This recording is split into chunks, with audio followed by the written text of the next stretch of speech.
Abakurikiye USTV ndabashuhuje cyane ndetse mbifuriza umwaka mushya muhire wa 2025 kanizere ko umwaka ushize wagenze neza ndetse uyu mwaka muwinjiyemo mumeze fresh. Nshimiye buri umwe wese wagize icyakora kuri US News kugira ngo ibashe kugera aho igeze ubu ngubu. Urugendo ruracyari rurerure ariko turacyakomeje gukora. Rero abakoze subscribe ndabashimiye, abakoze like, abakoze share, abaduha comment ku byo twahindura niki ndabashuje cyane ndetse muri abantu bakomeye cyane. Rero nawe niba ugezeho kuri YouTube channel bwa mbere rwose ni karibu cyane, ndakwakiriye cyane ndetse ndizera ko uraza kuryoherwa gukora subscribe, ntago ari ngombwa ngo mbikubwirize iyo wabonye content ari sawa tayari. Rero cuje abantu mwese muri mu mujyi wa Kigali mu ntara zitandukanye, aba diaspora mwese muri rusange mwumve ko mbakunda cyane. Rero mwarabibonye ko agace ka US News twahinduye imikorere ni sawa, harimo impinduka nziza cyane. Hanyuma uyu munsi ntago twerekeza ku makorari, ahubwo tugiye kwerekeza ku bahanzi babarizwa muri SDA Church turebe uko bimeze. Hari abahanzi benshi uraza kumva cyangwa se no kureba utarusanzwe uzi, harimo n'abashya. Rero icyo usabwa ni ukuba hafi ya screen yawe ya telefone yawe tukajyana kugira ngo ubashe kumenya byinshi bitandukanye. Ni mu kanya gato ya rero dukomeze ikiganiro.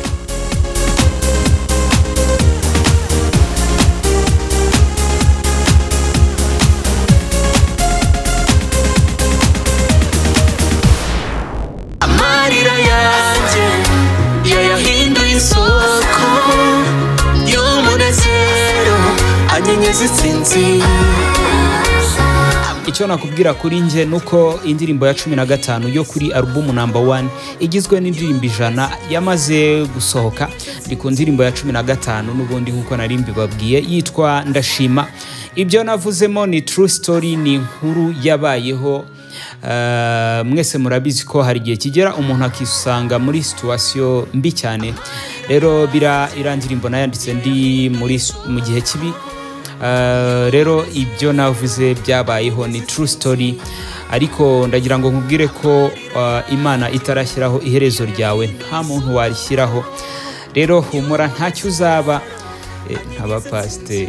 Okay.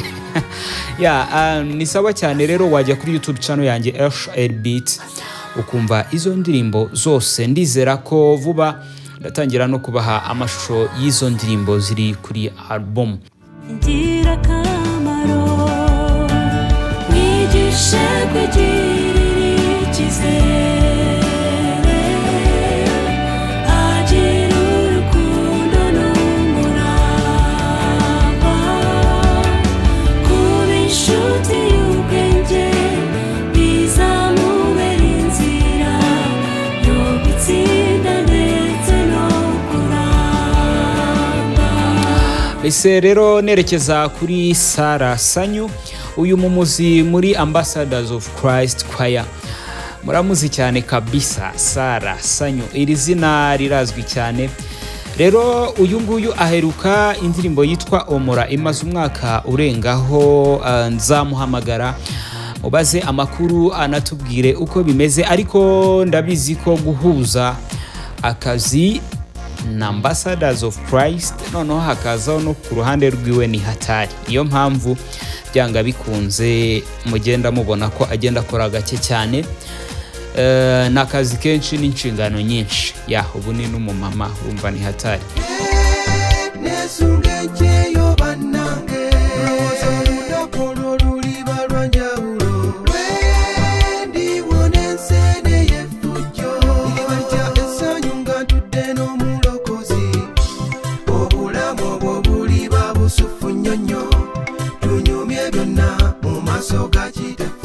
Hanyuma Sozi Jola aheruka uyu mumuzi nawe muri Ambassadors of Christ, ubundi abari mu kazi kenshi bya hatari.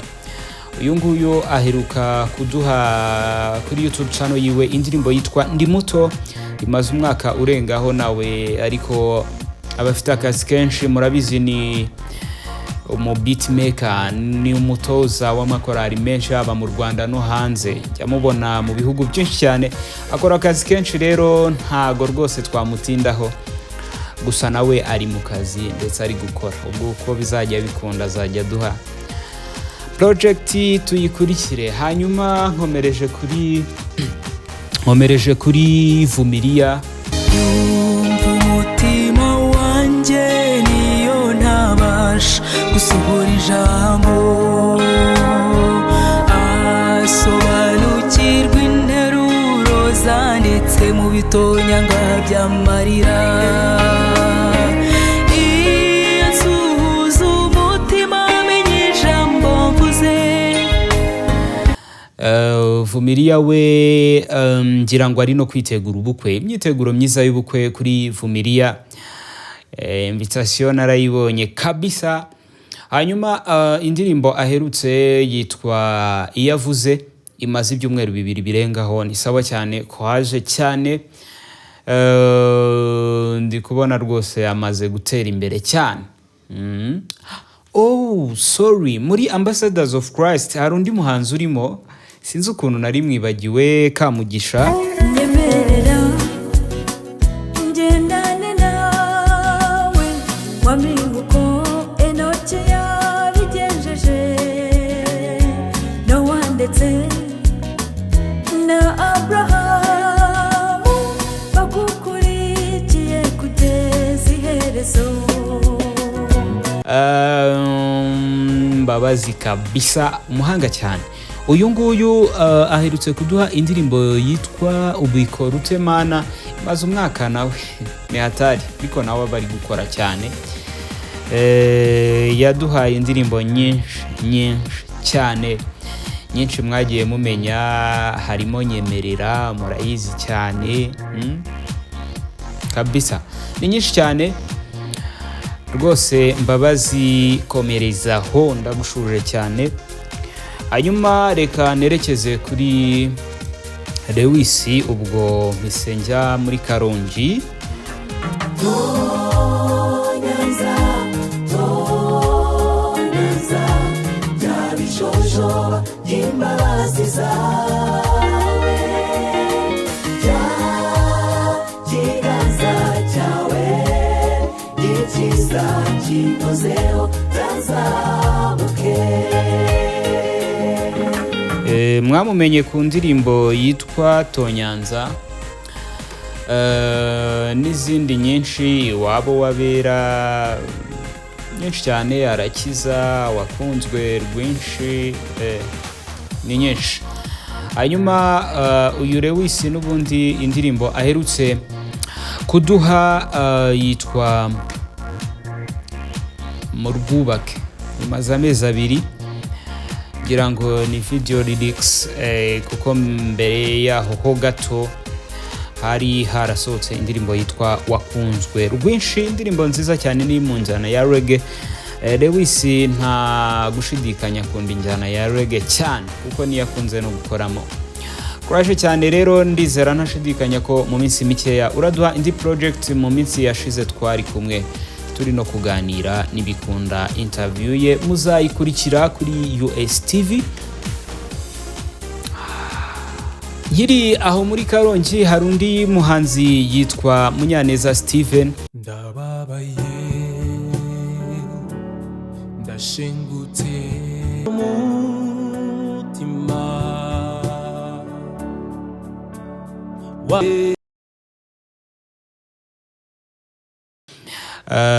uyu nguyu yaherutse kuduha indirimbo yitwa Ejo ni wowe, indirimbo nziza cyane, wajya kuri YouTube channel yiwe ukayumva, ari gukora cyane, imaze ukwezi kurengaho, iminsi mikeya, sawa cyane, ukomerezaho nawe. Undi muhanzi nkomerejeho yitwa Eva Nyirarukundo.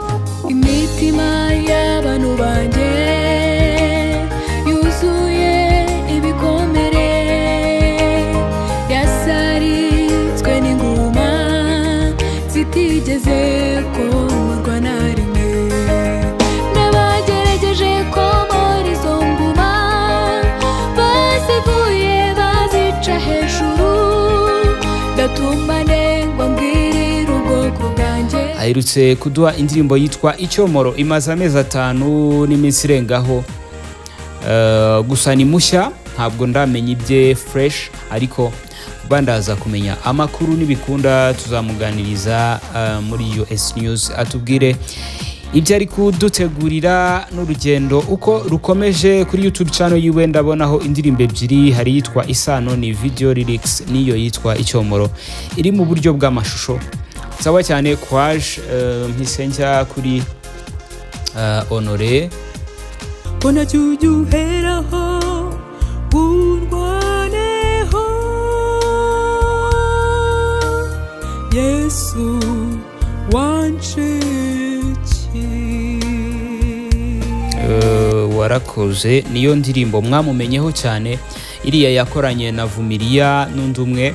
Hanyuma indirimbo ni sawa cyane, mwarayikunze cyane, mba ndi kubabona ku ma challenge menshi kuri TikTok. Indirimbo nziza cyane, nawe rwose niba utarayumva wajyaho ukayumva. Indirimbo yitwa Warakoze. Warakoze imaze ukwezi, ni sawa cyane, kwaje cyane. Hari n'indi ndirimbo ndi kubona yitwa Uwiteka yakoranye na n'uwitwa Laisa, ni sawa cyane, ari mu kazi. Ngiye mumenye kuri iyi ndirimbo Warakoze, ariko ngira ngo afite n'izindi nyinshi. Mwajyaho rwose kuri YouTube channel ye mukamuteza imbere, mukabasha kwiyumvira ubwo butumwa bwiza. Muha impundu rero we mumuzi muri korali Tugision, nta project aheruka kuduha usibye iyi ndirimbo yakoreye akapera, harimo wari uri kumucurangira piano, niko kana aherutse kuduha. Nta project rwose nshya aherutse kuduha, kubera ko ndi kubona ahubwo aba yibereye muri movies, yibereye muri filime.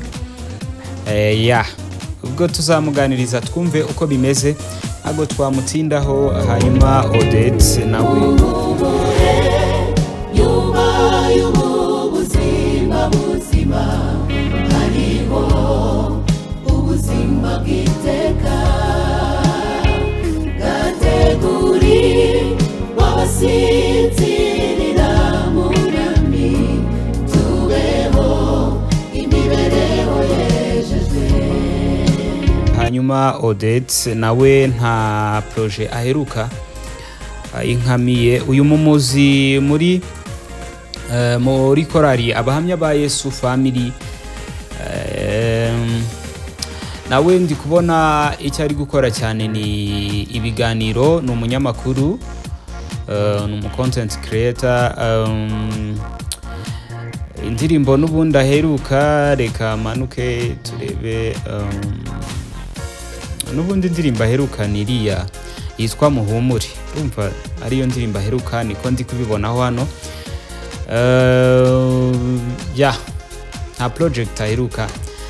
Odette Courage cyane, ufite ibiganiro byiza, ariko gira vuba uduhe n'indirimbo twiyumvire.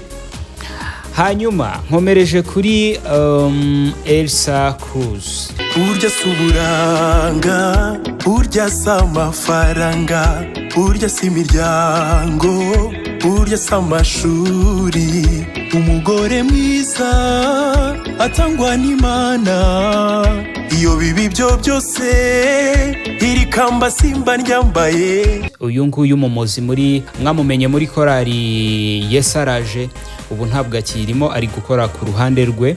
Aheruka kuduha indirimbo yitwa Muri Yesu, imaze ukwezi n'iminsi mike.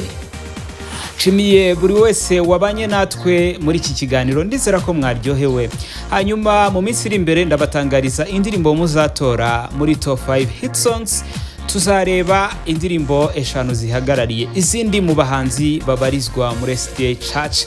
Rero reka nkomeze kubifuriza gukomeza kugira ibihe byiza, muhahe muronke, abari mu kazi turi kumwe mukomeze kugira ibihe byiza.